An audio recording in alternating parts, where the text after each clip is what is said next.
Blog Talk Radio. Good afternoon, everyone, and welcome to another episode of Light Sports Ramble. As always, my pleasure to come to you with my co-host, Evan Watallison. Today, Evan, we've got I think, what we call a pretty interesting topic. We got people that are for and against what we're going to talk about today, and I think we're just going to put our views out on the topic today. You had mentioned it out on Twitter yesterday, how much of the blame should be given to Ted Thompson. And I've seen some articles, I've seen some response to your question on Twitter, on Facebook, and we're going to definitely discuss with the fans where we're coming from today about why Ted Thompson should get some of the blame for what is happening this year. But before we get into that topic, Evan, let's get into the Packer news today. Let's talk a little bit about Aaron Rodgers, get a little update on his situation, what McCarthy said, and then let's talk about the roster move that was made today. I'll let you take over and talk about those two topics before we get into talking about Ted Thompson. Well, let's start with Rodgers first, because I know that's where everyone's thought is and concern and worry, but he didn't get medically cleared yet to play, but he is going to be limited in practice tomorrow, and it does not mean he won't play on Sunday. It just means that I'm guessing is they have to see how he reacts on the practice field, after he gets done practicing, going through a practice, to see how it reacts before they decide to medically clear him. So just because he hasn't been medically cleared yet doesn't mean he's a no-go for Sunday, but it does sound like if he is unable to go, it will be Matt Flynn getting the start on Sunday. According to McCarthy, he's a little more above the head of the eight ball on game preparation that Scott Tozing has. So if that's the case, I'm okay with that. They just need to make sure they put a game plan in that Matt Flynn can run. And the other news is the Packers released 2012 fourth-round pick McMillan, safety that they, Thompson had drafted to try to replace Nick Collins. But unfortunately, McMillan has yet to develop in the short time he's been in Green Bay, and he, looked really bad earlier in the year when he was filling in for Morgan Burnett. Granted, Burnett hasn't looked much better lately, but McMillan was released, and the reason they did release him is they signed running back. You said Kendall Bell? Khalil Bell. Or his name Kendall? Khalil Bell. I knew the last name was Bell, but they signed Khalil Bell most recently with the Chicago Bears to basically serve as the third string running back and possibly be on special teams. So I got the gist that they possibly could try him out on returns, and if that's the case, look for Micah Hyde to play more on defense, because he ended up playing only, I think, a dozen or so snaps on Sunday. What I would like to see Green Bay do on Thursday, what I'd like to see Green Bay do if they take Hyde off of the special team unit is with the release of McMillan, play Hyde at safety more. That's what I would like to see personally. So that's just my rundown of the news and just my 2 cents as well. I guess I'm the idiot with the opinion right now. I think, well, the way it's going, Evan, is it looks like we're both idiots with opinions. I mean, I have read articles, and I can't recall the name of it, so I'm not going to quote anything out of it or anything, but just the point was that Ted Thompson is to blame for what is going on in Green Bay this year, and though part of me says, yes, he is to blame a little bit, he cannot take all the blame. I mean, he's not the one playing on Sunday. No. He's not the one coaching Monday through Saturday, but he is the one putting talent on the field.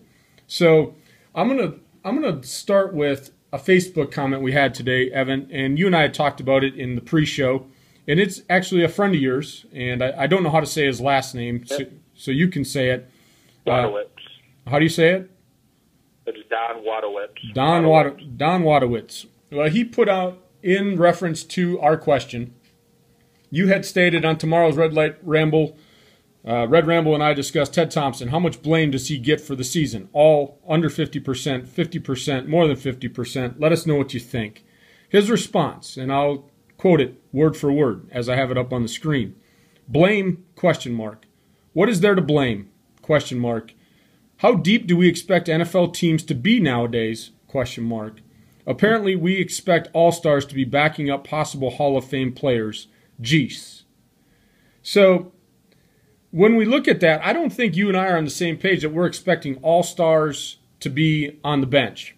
But what we're expecting is talent level that is able to step in and produce at a level to help us win games.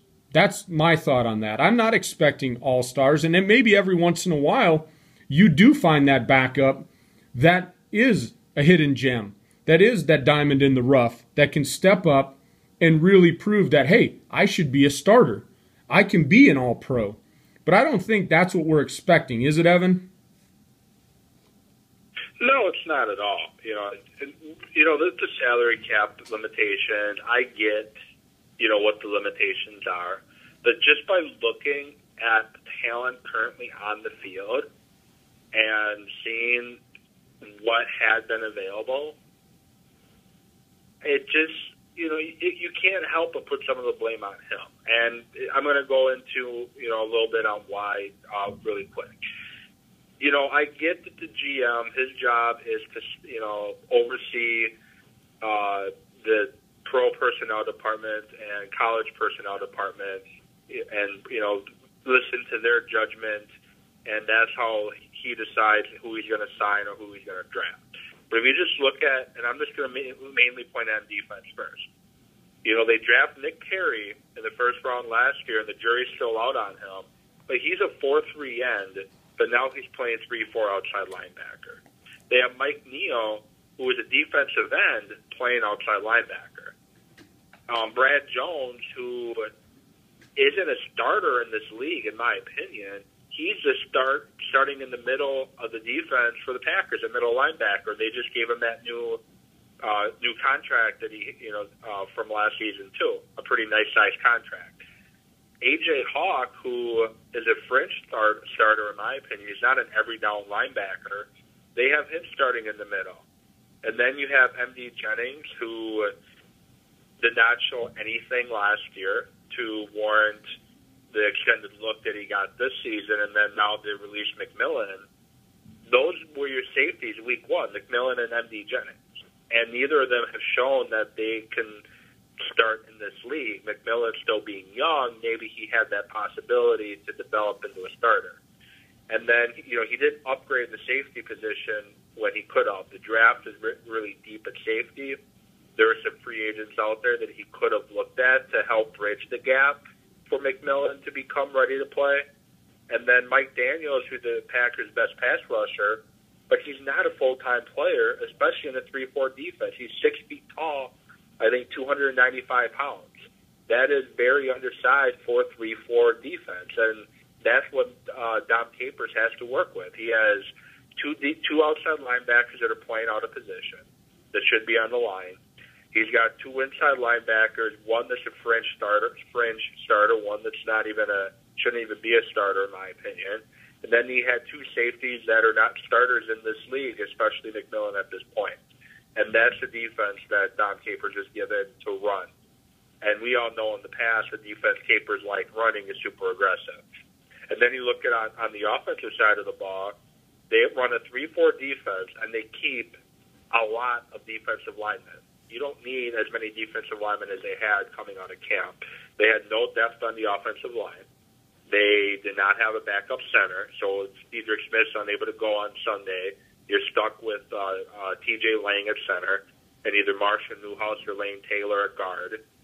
And Marshall Newhouse has just been a colossal bust this year, and then last year too.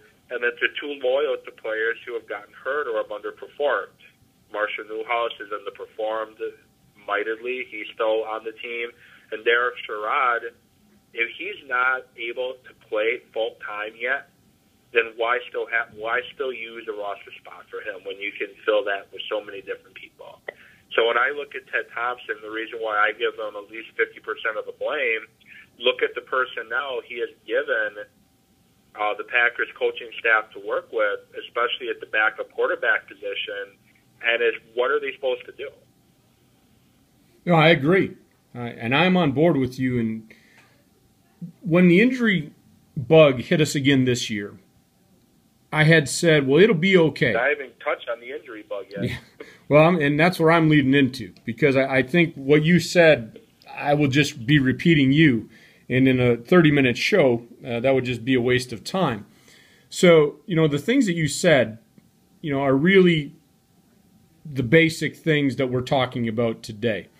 The moves that are made, the talent that he put on the field. So when the injury bug came, I thought we were going to be okay.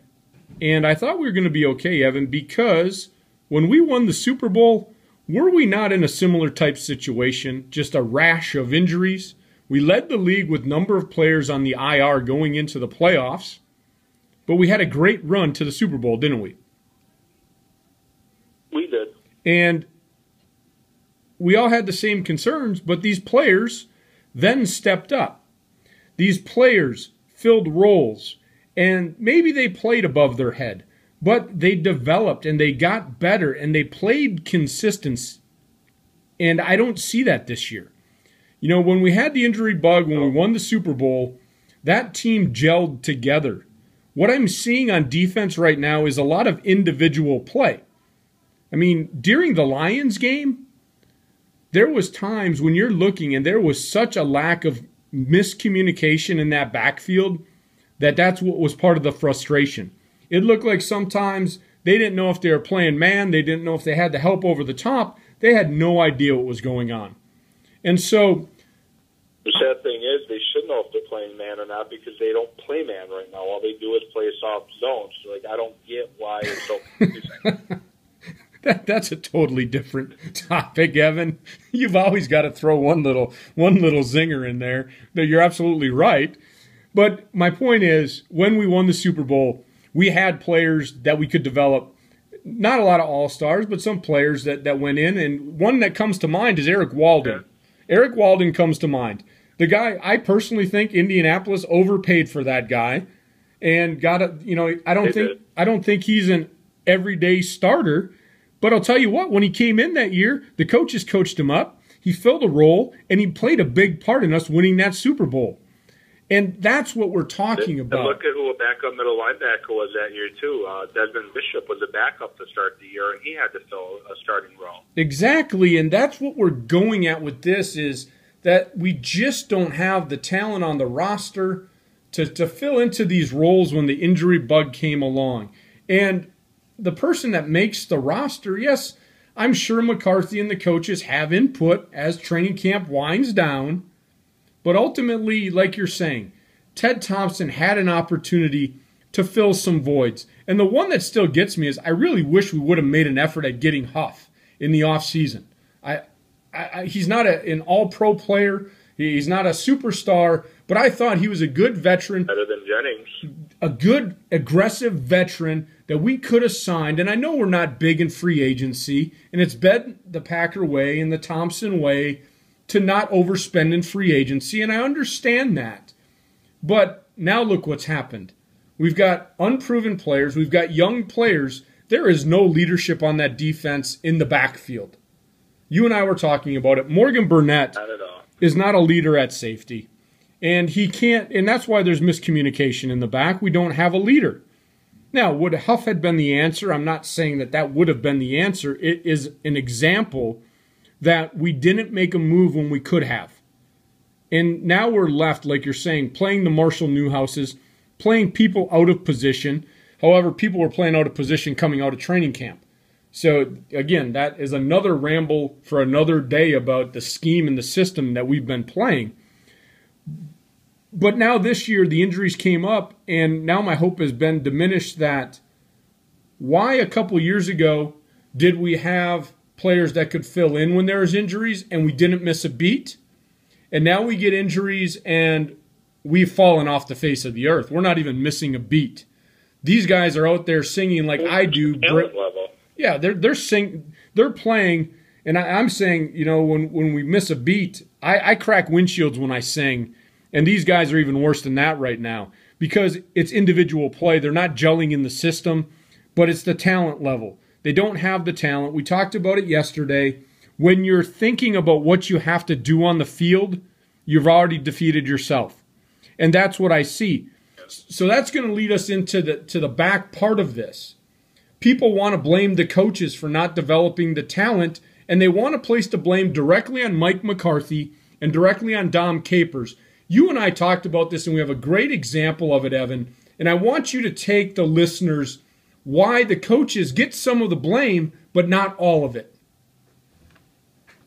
Well, the coaches get the blame, and, McCarthy gets his share of the blame, and Dom Capers gets his, but to put it only on them, I think, is not where most of it should be directed, because ultimately it comes down to the position coaches coaching up the players at the different positions to get them ready to play, to execute the game plan that's put into place on Sundays. And if the position coaches aren't coaching them up, Capers, McCarthy, Tom Clemens, they're limited on what they can do on Sundays. Like you look at, this position where the Packers have been struggling lately, safety, middle linebacker, they've been struggling at offensive line, been struggling at quarterback. Those position coaches, I think, should be held accountable for that. We didn't have the quarterback ready to even be a game manager when Rodgers went down. And the backup position has been a concern since Matt Flynn left after the 2011 season. It's been a concern all of last year and all through training camp. Never was addressed until at the end of training camp. The middle linebackers, Brad Jones and A.J. Hawk. I know the talent there is not the greatest in the world, but what do they have behind them? Vladimir, who has potential but is hurt. They ended up cutting Terrell Manning in training camp this year. He was never able to be developed. And then you look at the safety position. M.D. Jennings, McMillan, they haven't developed. They have not developed one bit, and Morgan Burnett is not the player we all thought he was going to be when he got the money.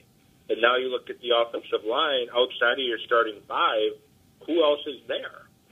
And I know the talent level isn't that great right now at those positions, but where's the coaching up? Where's the preparing them for game day? And so that's why, and Dom Capers doesn't teach the tackling. He doesn't teach, the different techniques that the position coaches are supposed to teach. He's supposed to develop the game plan based around the personnel he's got. And Mike McCarthy and Tom Clemens, their job is to put an offensive game plan around the different talent they have on offense. It's up to the position coaches to coach them up. And I think the one coach on the staff that deserves a hearty pat on the back, being told good job, is Edgar Bennett, the wide receivers coach, because just look at Boykin this year. But I know you can touch base a little bit now, but the coordinators and the head coach, they don't do the one-on-one coaching. The position coaches do. And, you can go give your example now on that, too. Yeah, and I want the listeners to know where we're going with this. Where Evan is going is that there are position coaches that are working with these players on a daily basis, and we're not seeing the results. And the head coaches, the figure people, the Clemens, the Capers, the McCarthys, are the ones that got to stand up in front of the podium and take the blame. But I'm going to throw a real-life example out. For those that may be listening that are new and some that are listening that didn't know, I am the director of a school. And that means that I am the figure. I am responsible to headquarters for the success You're the head coach. The success of my school. I report to a district manager and I report to headquarters. But within the structure, I have registration to deal with. I have financial aid to deal with. I have academics to deal with. And I have recruitment and career services to deal with. I have a manager for each of those departments, Evan. Those are the people that I go to when things are not going right. I do not go into the representative room and go start to individually coach a representative if they are struggling. Who do you think I go to when my recruitment team is struggling? I go their manager to see what the problem is. I go exactly to the director of recruitment and I say, what is going on here? Why are we not winning? And I use winning because I'm a former athlete, and it's the way I direct my school. It's almost like athletics. I go to him, why are we not winning? Why are we not getting enough people to start school? Where is the problem? Is it on the phone? Is it on the interview? What's going on? but I never go into the room and coach the people that are in the trenches every day. If I did that, Evan, I would be working 20 hours a day. And so what we're trying to tell the listeners is, as much as you want to blame a Capers and blame a McCarthy or blame a Clemens, yes, they are ultimately responsible for the game planning and to put a plan into place. But when it comes to the daily coaching, we're not seeing any improvement in the talent level that we have. And so if we're not seeing any improvement in the talent level, it's one of two things, Evan, and you can chime in when I'm done. With no improvement, that tells me that there's no talent level there, and they're coached up to their maximum potential, and we've all seen that what we have on the field right now is not enough to win. The second point is that there is a problem with a position coach. And that position coach then, if he cannot coach up this talent, we need to make a change and get somebody else in to coach up that team. And that's part of what I do. If my director of recruitment cannot coach up a recruitment team to get the necessary number of students into school, do I change all the representatives? No, I change the director of recruitment, if that's where the problem is. Now, if there's people that are in recruitment that are not doing the job, we make a change and get better talent in. And it is very similar to what we're talking about now. If your players are not going to be able to have enough talent to win in this league, you've got to make changes. That comes down to Ted Thompson, player personnel. The coaches have to coach them up. And so if the coaches are not doing their job, then you need to change the position coach. And that's all I have to say on that, Evan. Hopefully that gives the listeners a little bit of where we're going with this. There is blame all around. There's blame on Ted Thompson for not bringing in the talent. There's some blame on the coaches for not coaching up every day. And maybe there is some blame to be put on McCarthy and Capers and Clemens, but a lot of times, like you said, they're not dealing with it on a daily basis. So what's your thought on that? I think you nailed it exactly right on the head. Perfect example is, I'm not saying McCarthy and Capers are not blameless because they have their responsibility. McCarthy, his job is to, if the coaches aren't doing their job coaching them up, then he has to make a change.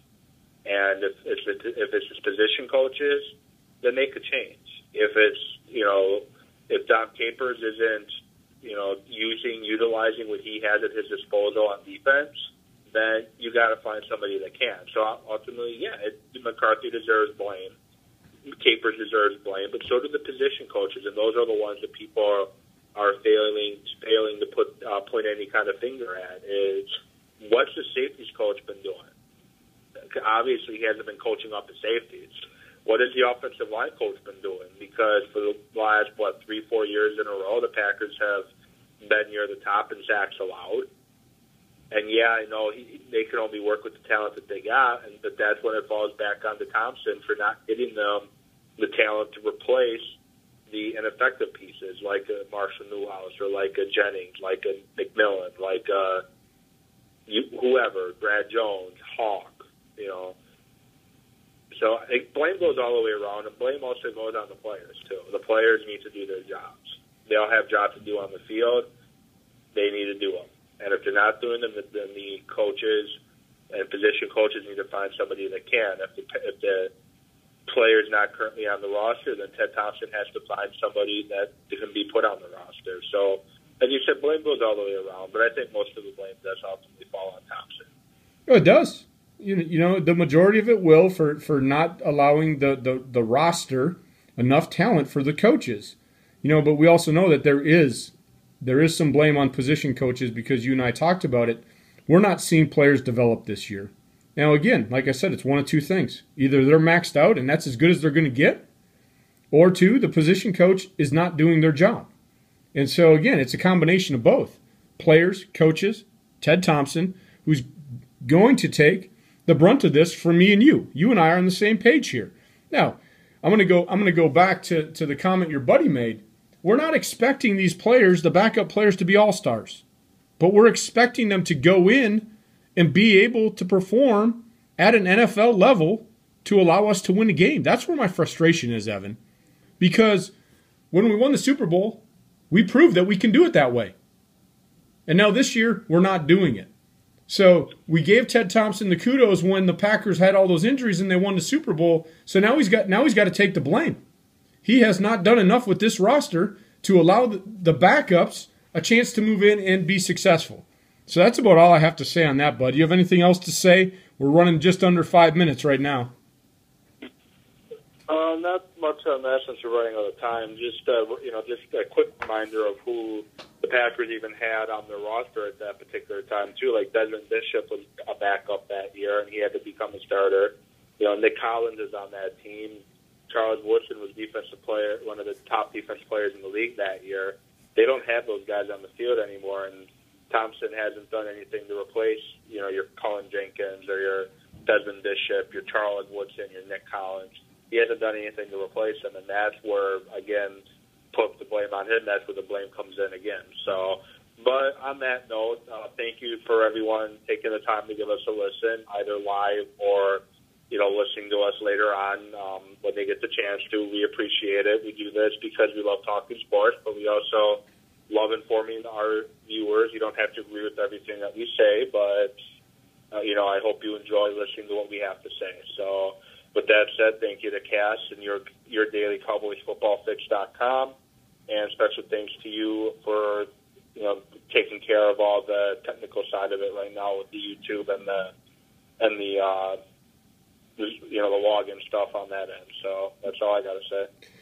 Well, and again, I'll send my thanks out. I'll tell you what, every day that I go on Twitter, I find a new fan, and it's great. I mean, and I'm going to go back, and I was talking to and I'll call him a friend, and it's Carl Watts on Twitter last night, and he had made a statement and kind of jokingly, when we're rich and famous, don't forget the little people.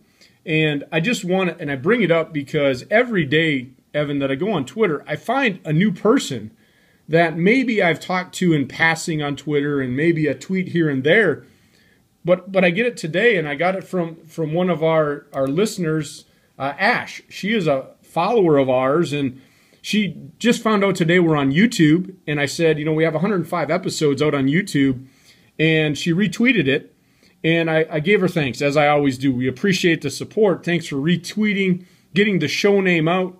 Evan and I appreciate it so much for you guys that do those things for us. And I found out today, Evan, barely talking to her answer, and I got it up on the screen right now, is, again, no problem. I'm a big fan. And so that comment right there, those are the things that make me get so excited every day to do this show with you for the fans. I mean, we get a lot of feedback, and I never thought in my wildest dream that we would ever take it to this level. I mean, we had talked about it in the beginning, but now it's just like one of those things like, let's keep growing this thing. Let's keep getting it bigger. I didn't realize how many fans we actually have, Evan. You can chime in on that. We still got a little bit of time, but I can't give enough thanks to all the people that listen, to all the people that retweet, people that, on Facebook share 90 seconds. They share our status with all their friends. It's just incredible, and I love it. And like I told Carl last night, no matter what happens to the show, I'm blessed that I get to talk with a great co-host like yourself, Evan, and that we have people that actually listen to our show. That's what makes us do it. We actually do love doing the show. So that's all I have to say. It's thanks again. With that said, Evan, I'm going to let the listeners go. 60 seconds. We'll see them at the next red light tomorrow. Tweet your topics, Facebook our topics. Tomorrow's kind of our grab bag. We're not sure what our topic will be, so send us out a good topic. We'll definitely discuss it. But we'll see you all at the next red light. Have a good night, everyone.